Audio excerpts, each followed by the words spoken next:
Donc, bienvenue à tous et à toutes ce soir, où j'avais envie de vous parler donc, du lien qu'on peut avoir, parce que souvent on est, comment dirais-je, on sait un petit peu ce qu'est notre microbiote, on voit un petit peu quel est le... Voilà, quand on dit, bon, ok, il faut en prendre soin, mais concrètement, qu'est-ce qui... c'est quoi? Et donc, avant toute chose, puisqu'il y a certaines personnes qui ne me connaissent pas ce soir. Donc, moi, je m'appelle donc Sandra. Je suis docteure en épigénétique. Rapidement, l'épigénétique, c'est en fait l'influence de tout ce qui va être environnement extérieur-intérieur sur l'expression de nos gènes.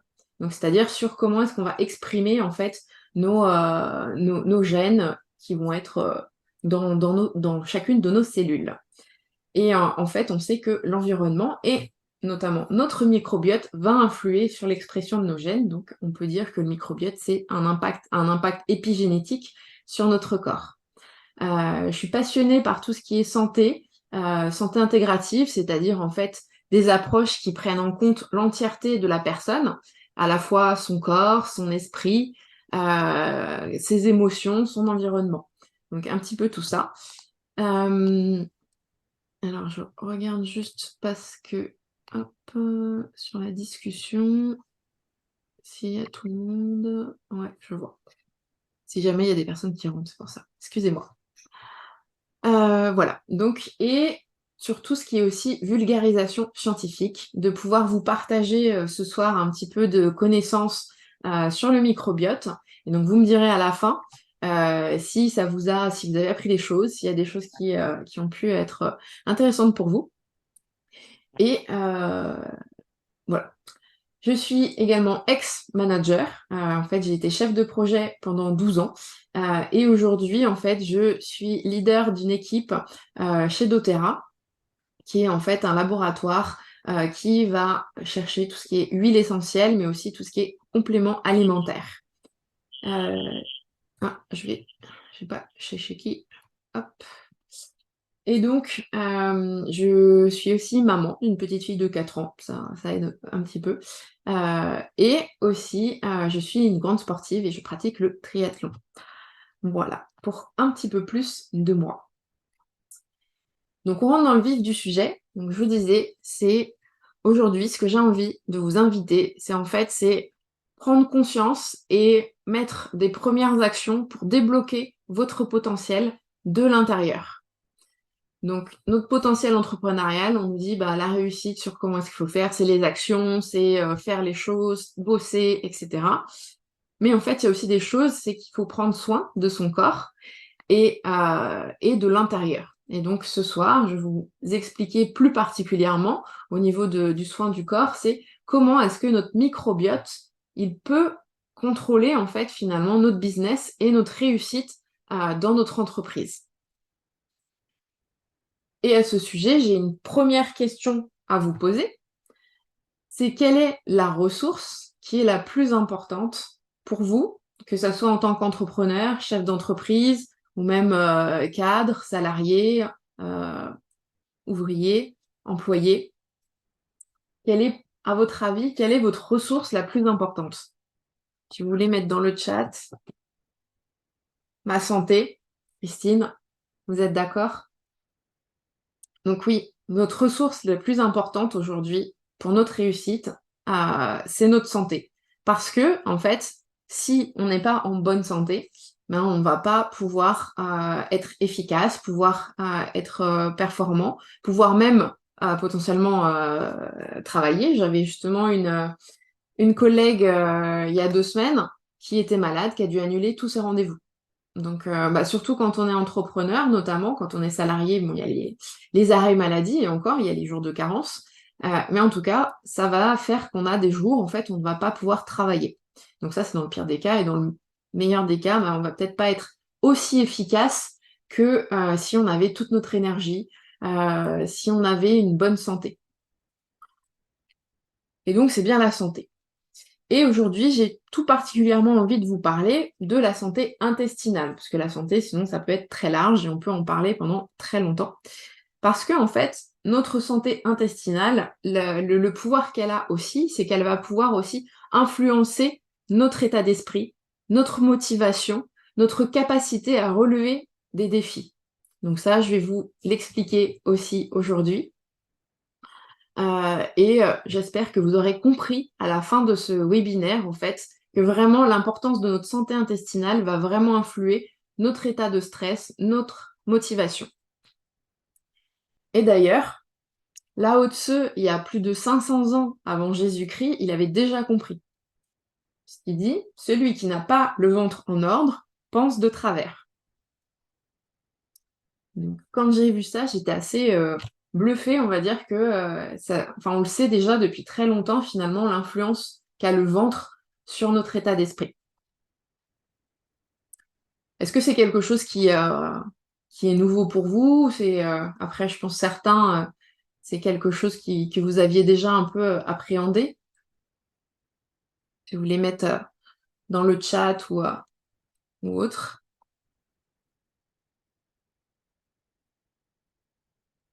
Hop. Ou pas du tout, peut-être. Ouais, donc quand le bidon va pas, ça va pas. Le reste ne suit pas.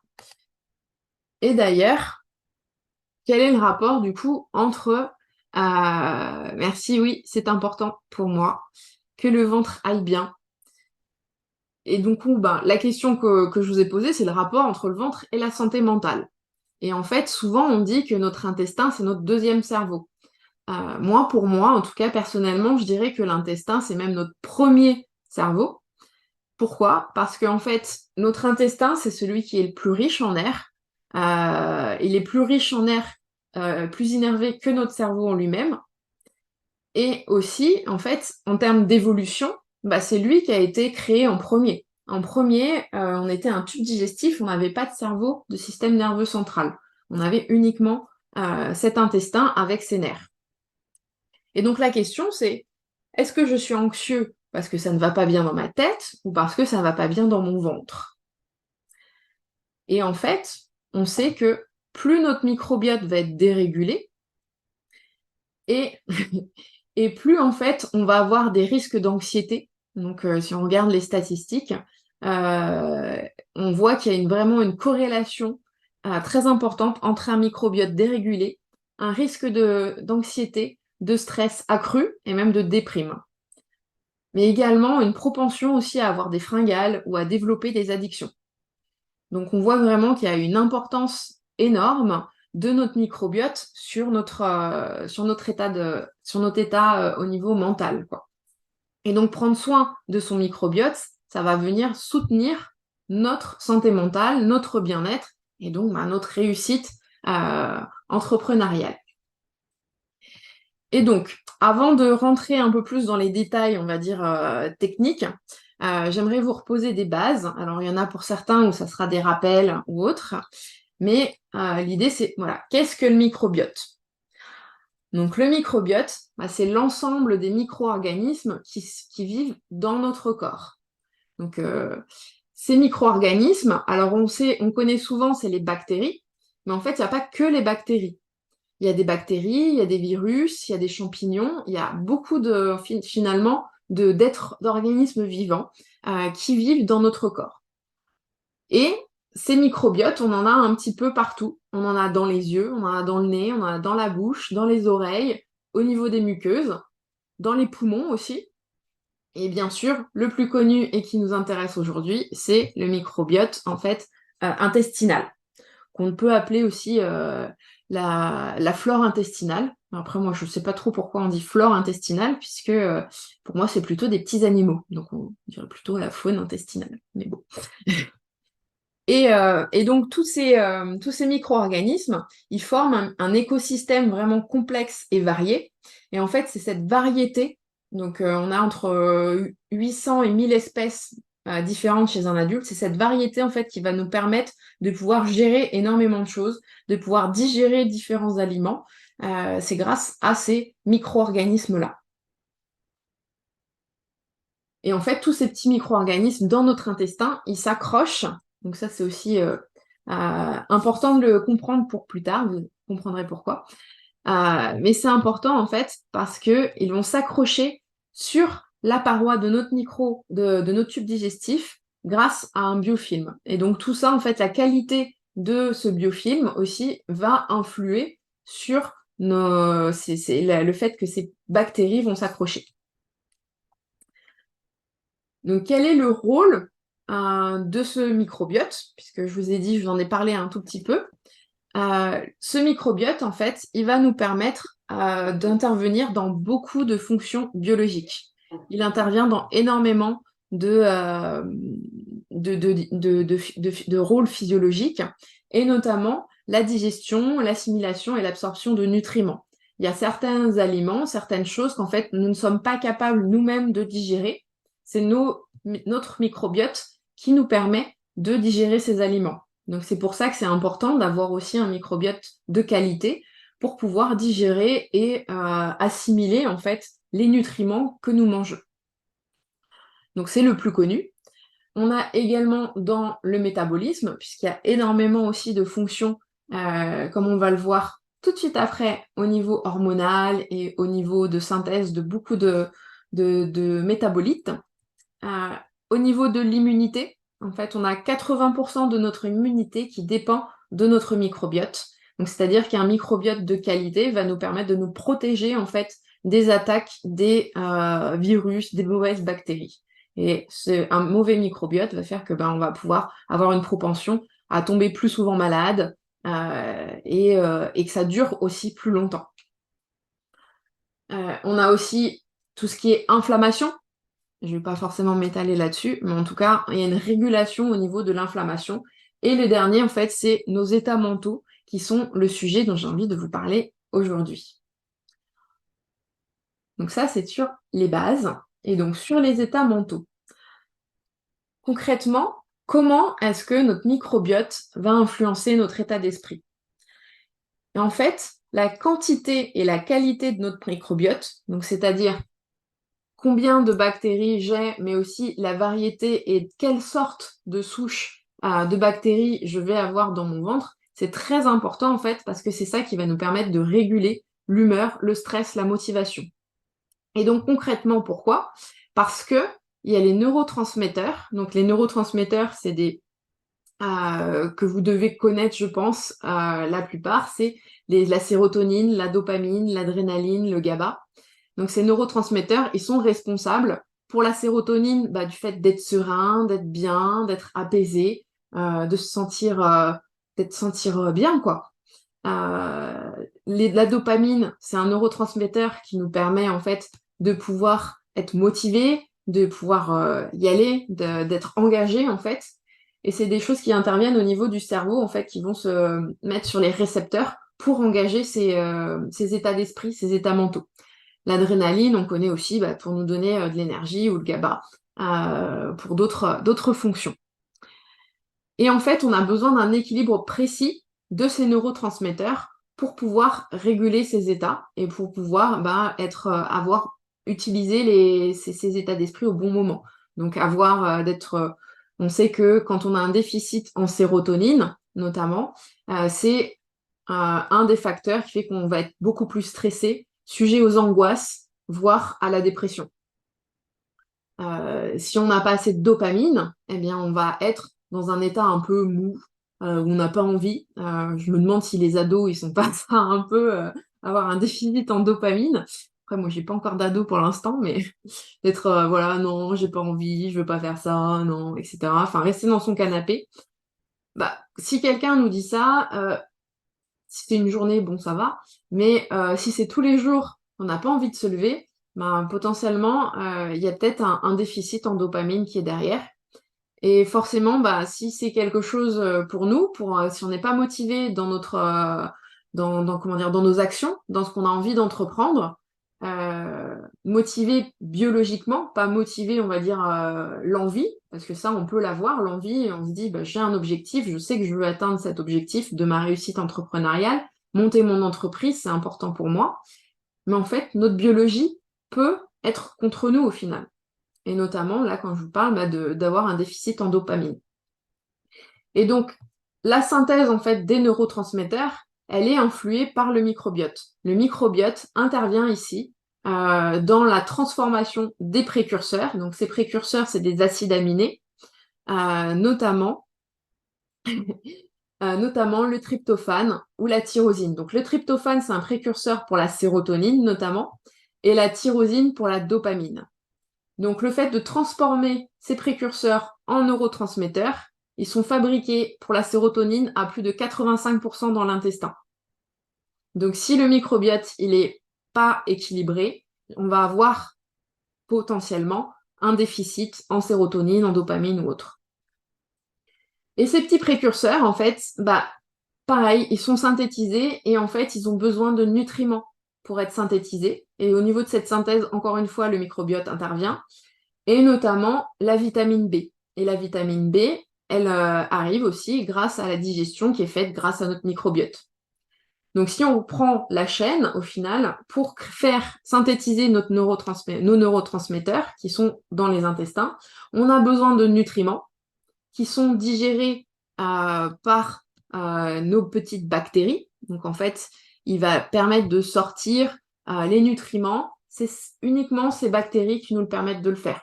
Nous-mêmes, on n'est pas capable en fait de synthétiser ces vitamines B notamment. Et si on l'a pas, ces bactéries, ou en tout cas on les a pas en quantité suffisante, on n'a pas assez de vitamine B. Ensuite, au niveau de la transformation des nutriments en précurseurs, pareil, si le microbiote est dérégulé, les précurseurs ne vont pas être synthétisés et en fait, in fine, les neurotransmetteurs. Puisqu'à chaque fois, en fait, on a besoin de notre microbiote, des bactéries, pour transformer les nutriments en précurseurs, les précurseurs en neurotransmetteurs. Ça va? Je vous ai pas perdu? Donc oui, je pense que mon chéri a un manque de dopamine et a un gros souci pour sortir du sommeil. Ouais. Donc c'est possible. Après, notre microbiote aussi, on l'hérite de notre maman. Et en fait, on peut avoir un microbiote qui est dérégulé dès le début à la naissance, en fait. Donc on peut, notamment quand on est par césarienne, on va pas bénéficier du microbiote vaginal qui va constituer en fait notre première flore intestinale. C'est grâce à ce microbiote-là, en fait, que le bébé va commencer à construire sa flore. Et ensuite, après, avec en mettant des objets à la bouche, etc.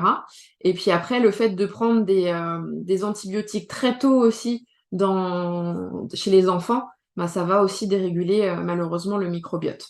Après, voilà, il y a des fois où on a besoin de ces antibiotiques, mais surtout chez les petits, là où le microbiote n'est pas encore bien installé, ça va être une dérégulation profonde. Voilà. Sur ce que je voulais vous dire sur les neurotransmetteurs. Si vous avez des questions aussi, n'hésitez pas à les mettre dans le chat et je verrai pour soit y répondre en même temps, soit y répondre à la fin. Pour prendre un temps aussi à la fin d'échange.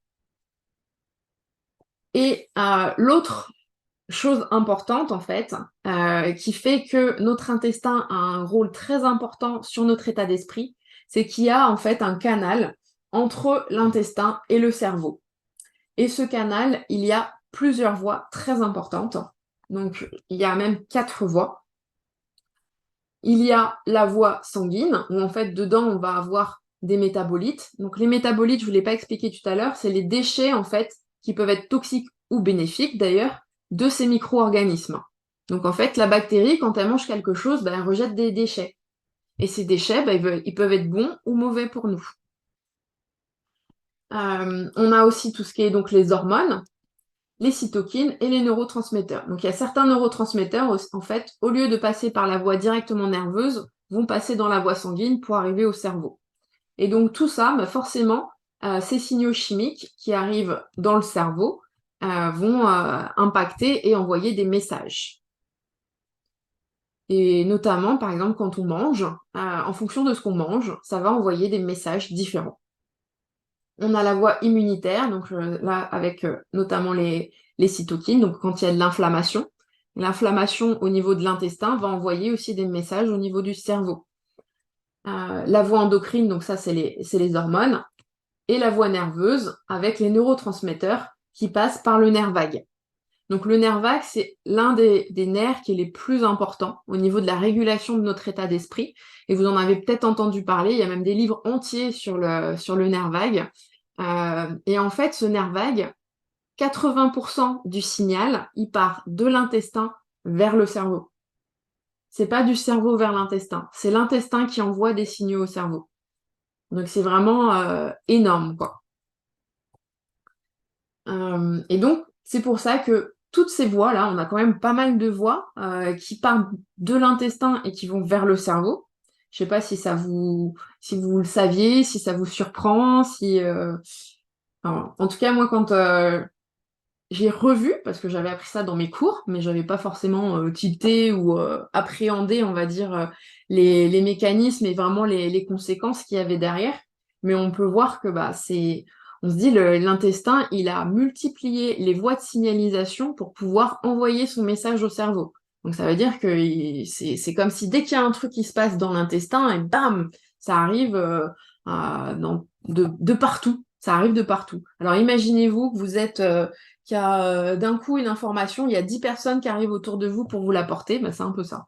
Donc, il... voilà, sur ça. Donc, c'était un petit peu, on va dire, les choses un peu de base aussi.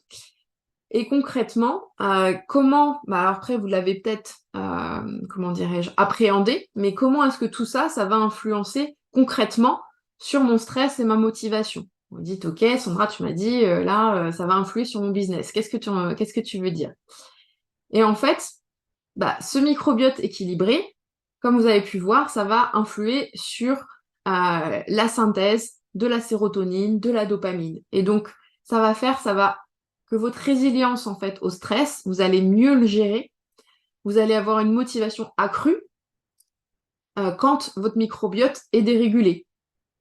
Donc ça veut dire que s'il y a des opportunités qui vont se présenter, potentiellement, vous allez les prendre. Alors que si vous avez un déséquilibre dans votre microbiote, peut-être que vous allez vous dire non, je suis pas capable, oh mais je suis fatiguée, non mais c'est pas possible. En fait, c'est notre microbiote et notre manque de certains neurotransmetteurs qui font qu'on n'a pas cette envie, en fait, cet allant pour y aller, pour avancer.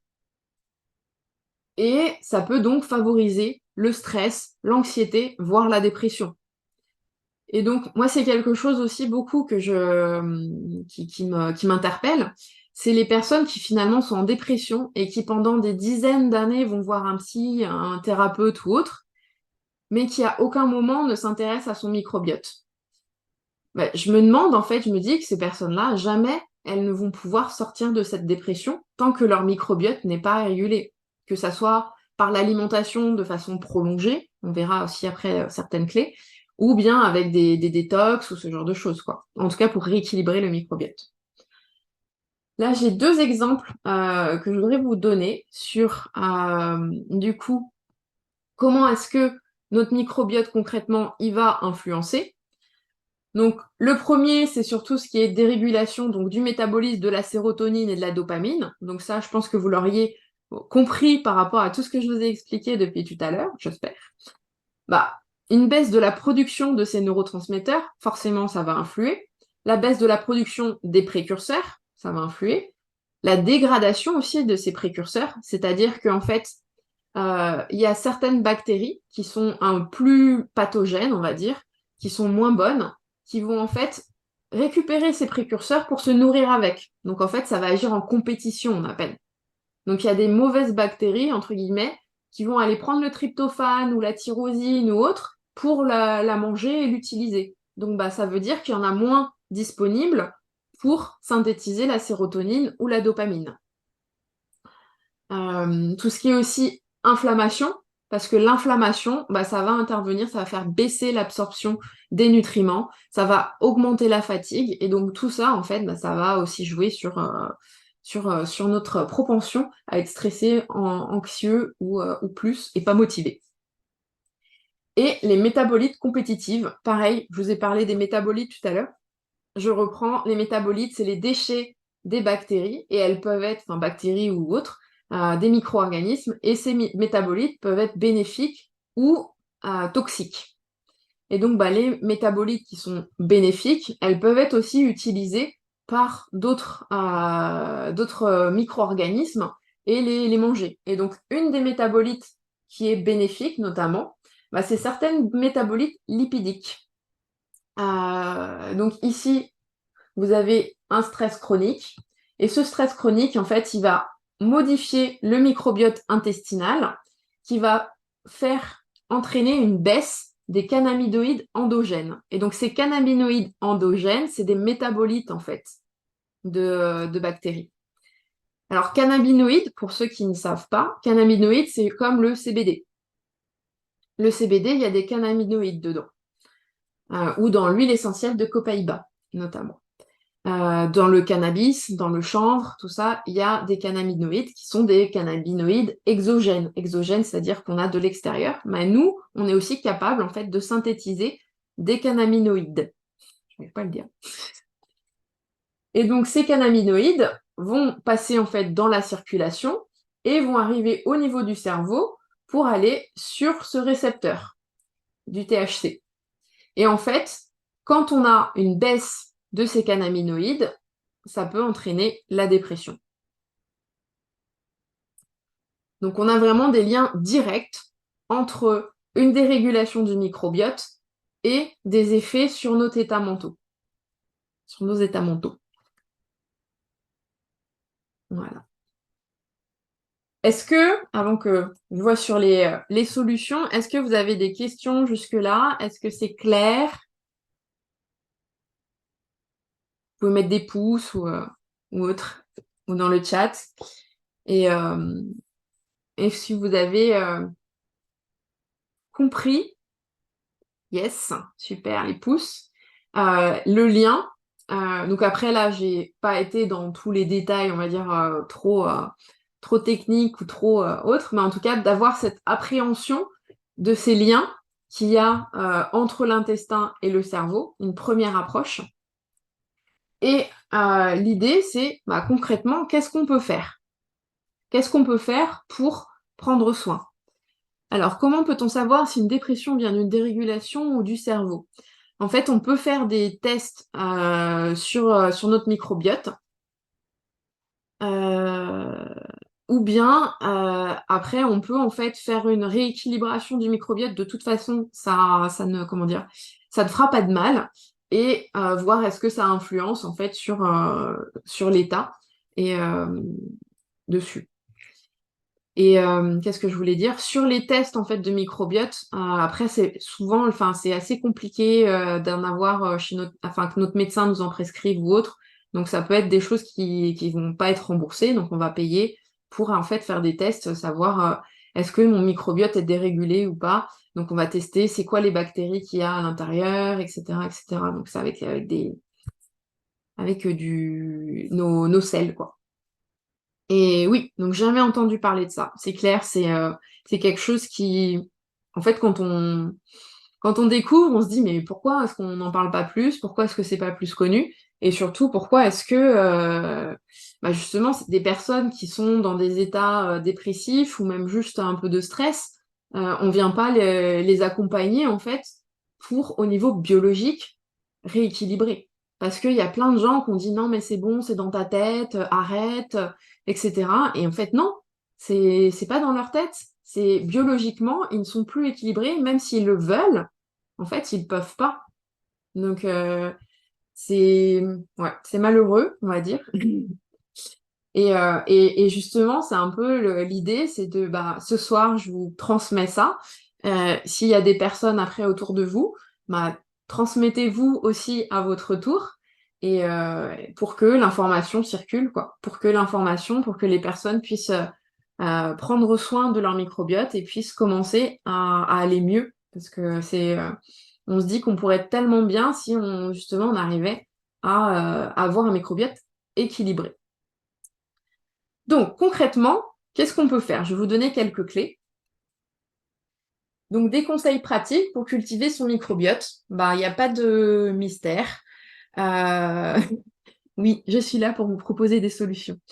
Il n'y a pas de mystère. Après, voilà, faudrait creuser aussi pour chaque personne individuellement Mais là, c'est quelques clés qui, déjà, vous allez pouvoir mettre en place tout de suite. C'est tout ce qui est habitude de saine de vie, forcément. Et notamment, ce qu'on va manger. Puisque ce qu'on ingère, ça va directement dans notre intestin et donc ça va nourrir en fait notre microbiote. Donc ça va nourrir, est-ce que c'est de la bonne alimentation pour nos bactéries qui sont, on va dire, saines, ou est-ce que c'est de l'alimentation qui va nourrir nos mauvaises bactéries? Et malheureusement, aujourd'hui, tout ce qui est alimentation transformée, le soda, enfin, tout ce qui est sucré, ça va nourrir nos mauvaises bactéries. Euh, hop. Ça va nourrir ces mauvaises bactéries. Et on voit, en fait, il y a des études qui ont été faites où on voit entre, justement, le microbiote de personnes qui mangent équilibré, sain, équilibré sur la semaine, hein, c'est pas, voilà, pas à chaque repas, mais en tout cas, voilà, à peu près équilibré, et une autre personne qui va manger McDo, fast-food, transformé tous les jours, mais leur microbiote est totalement différent. Donc, on va se faire des cadeaux au corps, des cadeaux à notre petite bactérie, et on va essayer de bien le nourrir. On peut faire des écarts, hein. Moi-même, je fais des écarts, hein, même en le sachant. Mais en tout cas, on le sait. Et on est éclairé, on est informé, et maintenant, on fait nos choix, en fait, en connaissance de cause. On va aussi privilégier tout ce qui est fibres, hein, parce que les fibres, en fait, ça va nourrir les bactéries. Les fibres, ça nourrit. Et tout ce qu'on ne digère pas, en fait, des fibres, c'est nos petites bactéries qui les mangent. Les produits fermentés, c'est choucroute, kombucha, kéfir, comment dire, les légumes lacto-fermentés, un peu tout ça. Des produits aussi riches en oméga 3. Donc en réalité, il faudrait manger 2 poissons gras par semaine pour avoir au moins la dose minimum des oméga dont on a besoin. Sachant que les poissons gras peuvent être aussi intoxiqués au mercure. Du coup, on fait comment? Mais voilà, mais en tout cas, et puis après, 2 poissons gras par semaine, je sais pas si tout le monde le fait. Même si moi j'aime bien les sardines. Les sardines, c'est pas mal parce que c'est plus vous mangez un poisson qui est petit, et moins il sera concentré en mercure. Le foie de morue, oui, c'est très bon, c'est très riche en oméga 3. Moi j'aime bien le foie de morue, mais c'est pas le cas de tout le monde. Euh, voilà. Ensuite, il y a tout ce qui est gestion du stress. C'est comme je vous l'ai très rapidement introduit, mais tout ce qui est stress continu, en fait, ça va créer une inflammation. Et tout ce qui est stress va générer, en fait, une régulation aussi de notre microbiote, du coup. Parce que ça va créer un état inflammatoire dans l'intestin. Et donc, de gérer notre stress, donc ça va être tout ce qui est méditation, yoga, visualisation, toutes ces choses-là, communication non violente, euh, ça va nous aider. Et puis forcément, les huiles essentielles aussi nous aident. Je dis forcément parce que chez doTERRA, on a beaucoup d'huiles essentielles, vont venir nous aider à pouvoir accueillir le stress quand il est là pour qu'il puisse partir. Et puis après, c'est un cercle vicieux un petit peu, j'ai envie de dire. Parce que plus on a de stress, moins on a un bon microbiote, et moins on a un bon microbiote, plus on a de stress. Donc bon. L'autre chose, c'est aussi le sommeil de qualité. Pareil, le sommeil, c'est comme le stress. C'est un cercle vicieux. Quand on a un mauvais sommeil, ça augmente l'état inflammatoire, ça limite tout ce qui est absorption des nutriments. Donc ça déséquilibre le microbiote. Et après, comment est-ce qu'on peut faire pour retrouver un bon sommeil? Pareil, on peut se faire accompagner avec des huiles essentielles qui vont vous aider, des techniques aussi de méditation, de visualisation. Enfin, il y a plein d'outils pour aller là-dessus. Et en essayant de limiter, après, si c'est indispensable, parce que vraiment vous êtes très fatigué, mais tout ce qui est médicaments, donc les somnifères. Bouger son corps, faire de l'exercice, mais pas trop. Donc en fait, le fait de bouger son corps, d'avoir une activité physique modérée et régulière, ça va nous permettre aussi de pouvoir rééquilibrer notre microbiote parce que on sait que l'exercice, ça active le métabolisme et donc ça va activer aussi notre microbiote. Et quand je dis mais pas trop, parce que en fait, le sport, ça va à haute dose, ça va créer aussi un état inflammatoire. Ça, c'est encore autre chose, l'inflammation qui est très très importante, qui a un très gros impact. Et ça va être de limiter tout ce qui est tabac, café, thé noir, alcool, parce que tout ça, en fait, nos petites bactéries, nos bonnes bactéries, elles n'aiment pas trop. Donc je dis limiter, parce que voilà, encore une fois, c'est après on fait nos choix. Et la consommation de médicaments, que ça soit les antibiotiques, mais aussi tout ce qui est anti-inflammatoire, c'est des choses qui vont aussi attaquer en fait notre microbiote. Donc quand on en a besoin, on va les prendre et essayer de limiter vraiment aux besoins. Et en dernier lieu aussi, c'est d'avoir une complémentation intelligente, c'est-à-dire de nourrir notre corps avec les bonnes vitamines. Comme vous l'avez vu, on a aussi besoin de vitamine B, notamment ici, mais on a besoin de plein d'autres vitamines. On a besoin de minéraux, parce qu'en fait, tout ça, ça va agir en cofacteurs. Donc les cofacteurs, c'est-à-dire que ça aide les réactions chimiques de notre corps, et notamment les réactions pour synthétiser les précurseurs et les neurotransmetteurs. Les omégas, on sait aussi qu'on a une grosse part de dépression qui est due aussi à un manque d'oméga. Et on sait que quand on donne des omégas à des personnes en dépression, ça va énormément les aider. Les polyphénols, qui vont limiter tout ce qui est inflammatoire, et les pro et les prébiotiques, bien sûr. Donc la différence entre probiotiques et probiotiques, c'est les bactéries, et les prébiotiques, c'est la nourriture, en fait, pour les bactéries. Et il y a des études qui montrent qu'en fait, que quand on prend des probiotiques, il faut donner les prébiotiques en même temps. Sinon, les bactéries vont pas s'accrocher sur notre paroi intestinale. Et d'ailleurs, j'ai oublié de vous parler du biofilm, mais en fait, du coup, l'état inflammatoire, c'est ça qui perturbe le biofilm. Donc, je vous ai parlé tout à l'heure, le fait que d'avoir un biofilm de qualité, ça va permettre en fait aux bactéries de pouvoir s'accrocher sur ce biofilm. Donc, si vous avez un état inflammatoire, le biofilm est de moins bonne qualité. Voilà, sur des petits conseils. Aussi, concrètement, qu'est-ce que vous pouvez avoir comme produits chez doTERRA qui peuvent vous aider pour ça? Nous, on a tout ce qui est complémentation intelligente, donc avec ce qu'on appelle le Lifelong Vitality. En fait, c'est trois pots où dedans, vous allez avoir 12 vitamines minéraux, donc qui sont indispensables. Je te répondrai après. Qui sont indispensables pour nous. Ils sont d'origine naturelle et qui sont biodisponibles. On a également les omégas, donc comme je vous en ai parlé aussi, très important. Et les antioxydants, donc qui vont nous protéger du stress oxydatif et du stress en fait qu'on a nous dans notre corps. Et en fait, on sait aujourd'hui que nos aliments, donc les fruits et les légumes, en 50 ans, ils ont perdu entre 30 et 70% de leurs nutriments.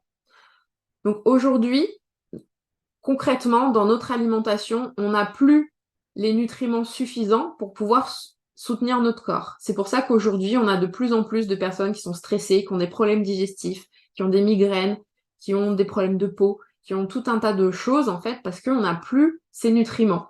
Même si on mange équilibré, de saison, etc.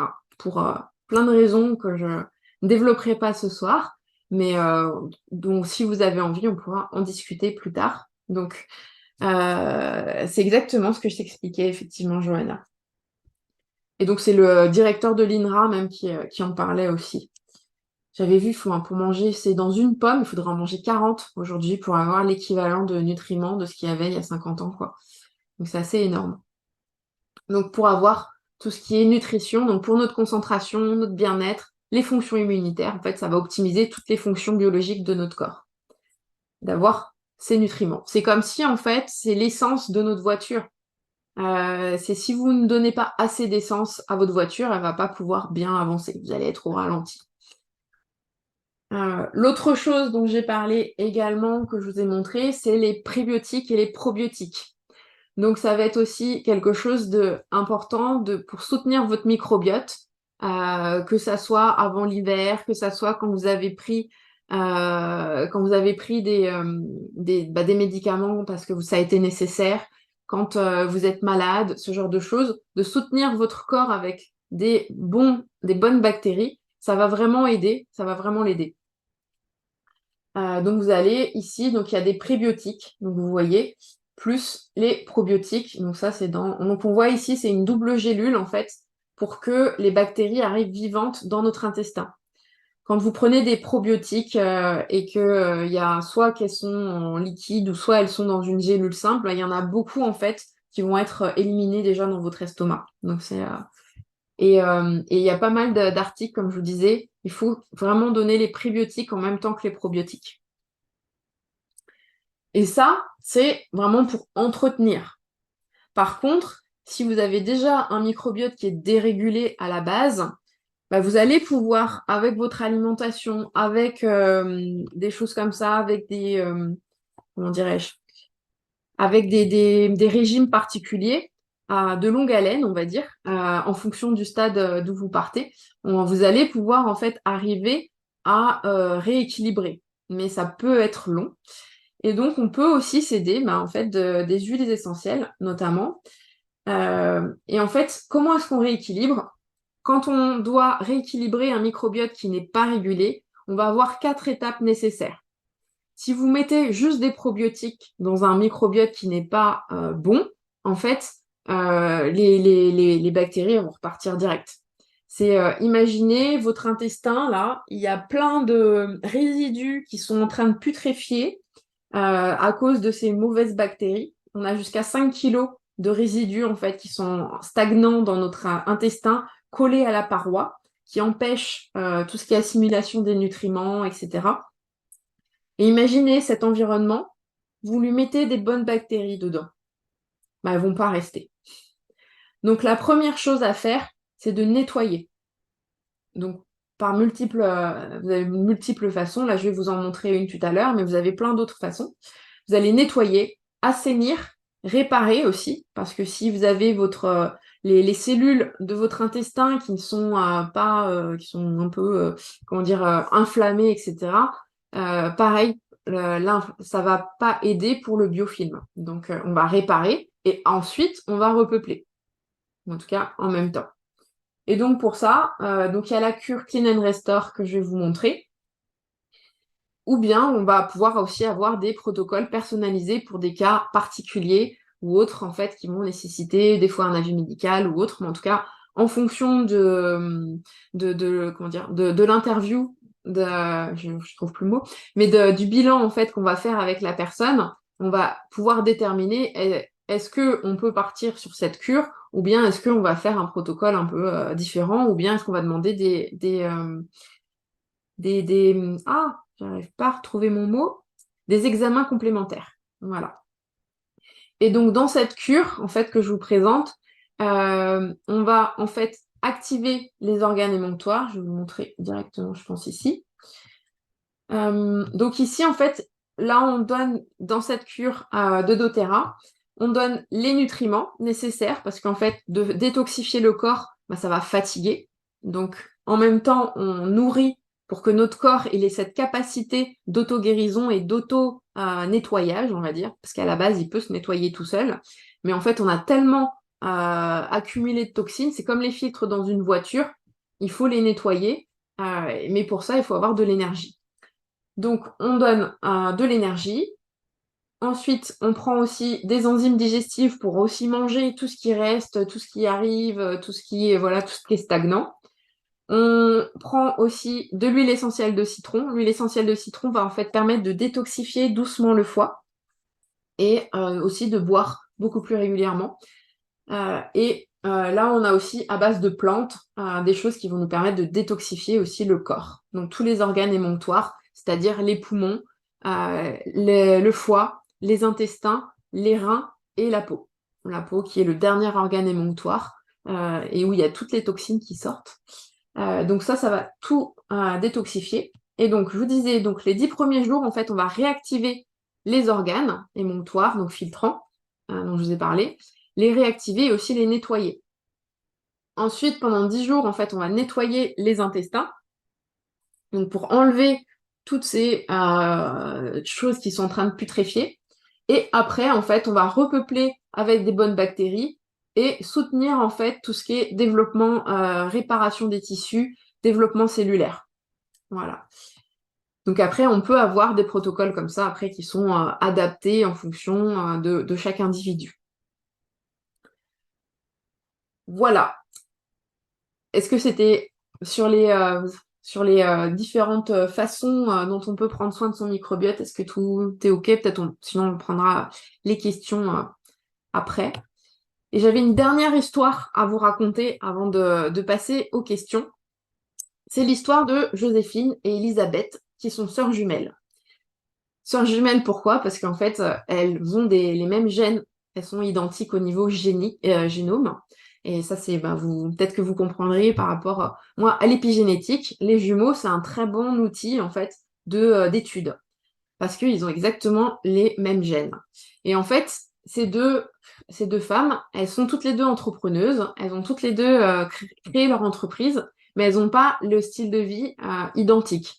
Il y en a tout ce qui est santé et hygiène de vie, elles n'ont pas le même. Donc il y a Joséphine, par exemple, qui est donc entrepreneur, et elle attache une très grande importance à sa santé et à la prévention. Et elle va avoir une alimentation équilibrée, riche en fibres, en probiotiques, enfin tout ce que je vous ai dit, qui favorise donc un microbiote intestinal sain. Et elle fait même de l'exercice physique, elle veille à son stress, elle fait de la méditation. Bref, elle fait tout bien, quoi. Et du coup, son mode de vie global, tout ce qui est, ça l'aide à maintenir un équilibre hormonal et au niveau des neurotransmetteurs. Et de l'autre côté, on a Elisabeth, qui est tout aussi déterminée pour réussir dans son entreprise, qui a tout autant envie et qui a aussi toutes les mêmes chances, on va dire, qui a fait les mêmes études peut-être, mais elle néglige beaucoup plus souvent son bien-être. Elle va avoir une alimentation qui est caractérisée par des choix rapides. Elle va dire, j'ai pas le temps, je vais faire vite fait à manger, ou tiens, je vais manger sur le pouce, ou je vais prendre un truc, là, comme ça, à réchauffer, et donc forcément qui va être peu sain, qui va perturber son équilibre de son microbiote intestinal. Et pareil, elle va négliger aussi l'exercice physique, elle va se retrouver souvent submergée par le stress, et sans prendre de mesures, en fait, pour pouvoir l'accueillir. Et forcément, comme vous l'auriez, je pense que vous l'avez deviné, on a des différences significatives qui vont apparaître dans la réussite professionnelle. Joséphine, donc qui a son microbiote qui est régulé, elle a plus d'énergie, elle a son mental qui est beaucoup plus clair, elle est donc capable d'être concentrée beaucoup plus longtemps et d'être résiliente en fait aussi face aux défis qu'il peut y avoir. Si elle a quelque chose qui se passe, elle va pas baisser les bras, elle va être là, j'y vais et tout, ou bien je rebondis, je me relève, j'y vais. Même si j'ai eu un échec ici, je continue. Et tout ça, c'est renforcé par son état émotionnel qui est stable et qui est favorisé par le fait, comme je vous l'avais compris, qu'elle a les niveaux appropriés de sérotonine et de dopamine. Alors qu'Elisabeth, en revanche, elle a ses défis, mais comme son microbiote il est dérégulé, ça affecte déjà sa digestion, ça affecte son sommeil, ça affecte son énergie globalement, et ça crée des fluctuations au niveau hormonal, et donc forcément sa stabilité émotionnelle qui va impacter ses prises de décision. Elle va pas prendre les mêmes décisions. Et d'ailleurs, il y a une étude que j'avais vue, c'est la même personne, en fonction de son petit déjeuner, pour les mêmes défis, ne va pas prendre la même décision. En fonction s'il est riche en glucides, riche en protéines, il ne prend pas les mêmes décisions. Donc le fait d'avoir ce microbiote qui est dérégulé, en fait, elle va pas pouvoir saisir potentiellement les opportunités qui arrivent à elle. Elle va se dire qu'elle n'est pas capable. Et elle va être sujette à plus de stress. Et au long terme, forcément, ça va aussi affecter sa santé mentale et sa santé physique. Donc bien sûr, il y a d'autres facteurs qui entrent en jeu, mais vraiment cette histoire, c'est vraiment pour vous souligner l'importance de prendre soin de votre santé, de votre microbiote, de soutenir tout ça parce que là je vous parle de succès dans votre entreprise, mais c'est partout en fait. C'est pour tout, c'est pour n'importe quoi qui se passe, le fait d'être plus patient avec ses enfants, le fait d'être plus patient avec ses collègues. Et en fait, c'est la manière dont on va traiter notre corps, elle reflète finalement notre clarté mentale, notre résilience, notre capacité à prendre des bonnes décisions. Donc, et tout ça, c'est essentiel en fait pour être bien dans notre corps et dans notre tête. Voilà ce que je voulais vous partager ce soir.